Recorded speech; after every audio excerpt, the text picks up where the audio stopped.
You might have heard that light is a kind of wave, and that the colour of an object is related to the frequency of light waves it reflects.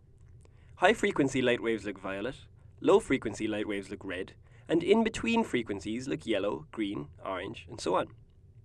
You might call this idea physical colour, because it says that colour is a physical property of light itself.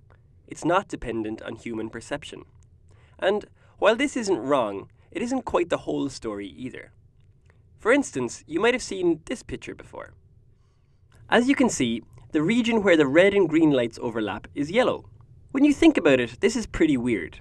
Because light is a wave, two different frequencies shouldn't interact with each other at all. They should just coexist, like singers singing in harmony. So, in this yellow-looking region, two different kinds of light waves are present. One with a red frequency and one with a green frequency. There's no yellow light present at all. So how come this region, where the red and green lights mix, looks yellow to us? To understand this, you have to understand a little bit about biology, in particular about how humans see colour. Light perception happens in a paper-thin layer of cells, called the retina, that covers the back of your eyeball. In the retina, there are two different types of light-detecting cells, rods and cones. The rods are used for seeing in low light conditions, and there's only one kind of those. The cones, however, are a different story. There are three kinds of cone cells that roughly correspond to the colours red, green, and blue. When you see a colour, each cone sends its own distinct signal to your brain. For example, suppose that yellow light, that is, real yellow light with a yellow frequency, is shining on your eye.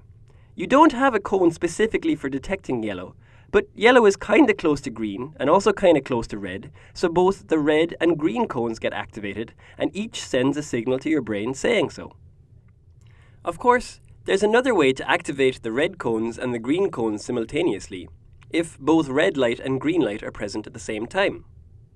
The point is, your brain receives the same signal regardless of whether you see light that has the yellow frequency or light that is a mixture of the green and red frequencies. That's why, for light, red plus green equals yellow. And how come you can't detect colours when it's dark? Well, the rod cells in your retina take over in low light conditions.